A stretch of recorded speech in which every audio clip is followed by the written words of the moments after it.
ശ്രീഗണനാഥൻ second part. സിദ്ധചാരണ ഗണസേവിത Siddhivinayak തേ നമോ നമോ ലംബോദര ലഘുമികര അംബാസുത അമരവിനുത ലംബോദര ലഘുമികര.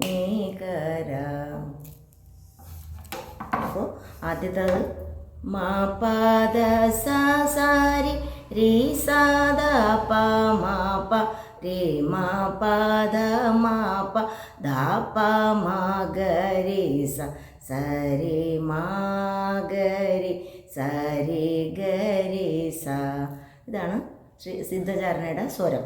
അപ്പോൾ സിദ്ധ രണ്ടക്ഷരമുണ്ട്. രണ്ടക്ഷരമുണ്ടും മാ പ ആദ്യം ശ്രീഗണനാഥയ്ക്ക് ഒരു അക്ഷരമേ ഉള്ളായിരുന്നു. അതുകൊണ്ട് ശ്രീ നമ്മൾ മാപ്പയിൽ ഒറ്റ മീട്ടിൽ വായിച്ചു. സിദ്ധചാരണയിൽ രണ്ടക്ഷരം ഉള്ളതുകൊണ്ട് നമ്മൾ രണ്ട് സ്വരവും മീട്ടും. അപ്പോൾ ഇവിടെ നിന്നാണ് നമ്മൾ നേരത്തെ പഠിച്ചു മായി നരി എന്നാണ് ഗ.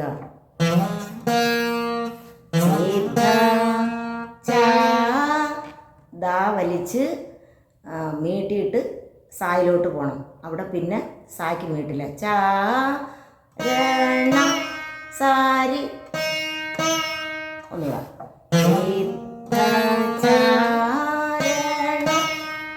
ഗണസേവിത രീസാദം.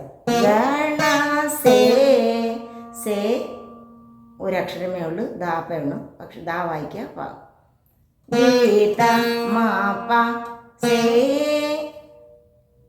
ഗണ ഗണസേ ഗീത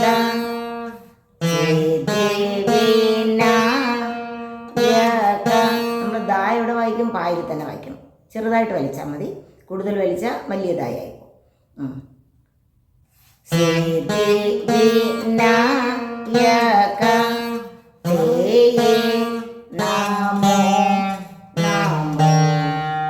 നേരത്തെ പഠിച്ചതെല്ലാം പോതര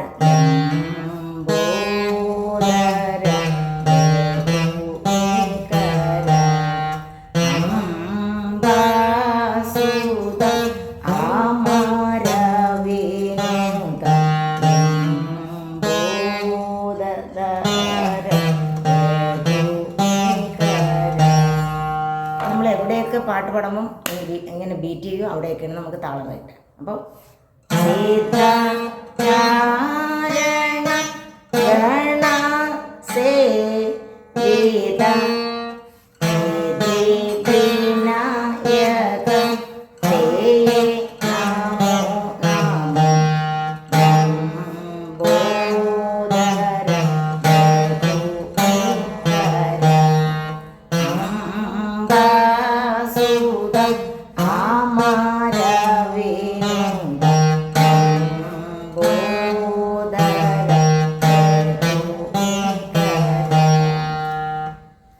മനസ്സിലായെന്ന് വിചാരിക്കുന്നു.